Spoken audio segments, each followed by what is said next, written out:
Il y a quelques jours, une de mes étudiantes m'a regardé dans les yeux et m'a dit « S'il te plaît, ne pense pas que je suis une idiote. » Et pourtant, cette femme est médecin. Je lui donnais cours dans son bureau à l'hôpital où elle travaille.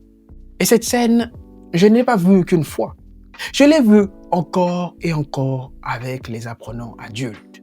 Et c'est précisément pour ça d'ailleurs que les adultes ont plus de mal à apprendre une langue que les enfants. Parce que là où les enfants n'ont aucun mal à accepter de mal parler, aucun mal à accepter de mal prononcer les mots, aucun mal à accepter d'avoir l'air bizarre et avoir l'air ridicule lorsqu'ils sont en train de parler la langue qu'ils apprennent, les adultes, eux, s'acharnent souvent à protéger leur image. Ils s'acharnent souvent à vouloir protéger leur intelligence, protéger leur sérieux, protéger leur personne, l'adulte qu'ils sont dans la vraie vie. Et c'est justement là que la fracture se trouve. C'est justement là que les enfants distancent et mettent une réelle vitesse aux adultes. Parce que cette peur du ridicule que les adultes ont, c'est ce qui les bloque et les empêche de réussir à apprendre une langue rapidement. Parce que tout le temps, ils hésitent. Ils retournent leur langue 5 fois avant de prononcer le moindre mot. Ils veulent que ce soit parfait dès le moment où ils prononcent leur première phrase. Paradoxalement, ils n'essayent pas.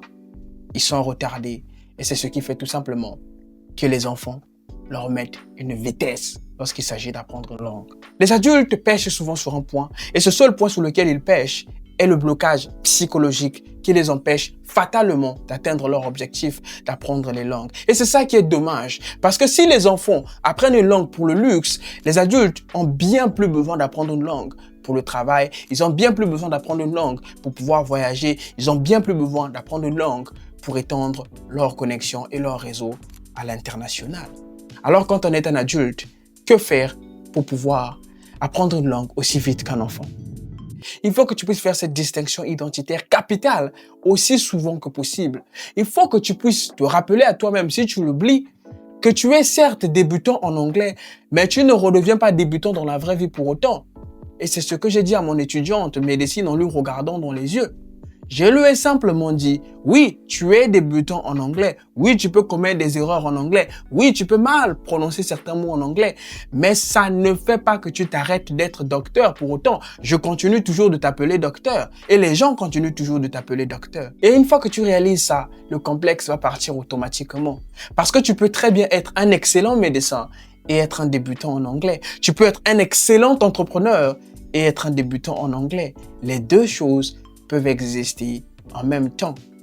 Et il n'y a pas de honte à être débutant. Parce que débutant, ça ne veut pas dire être nul.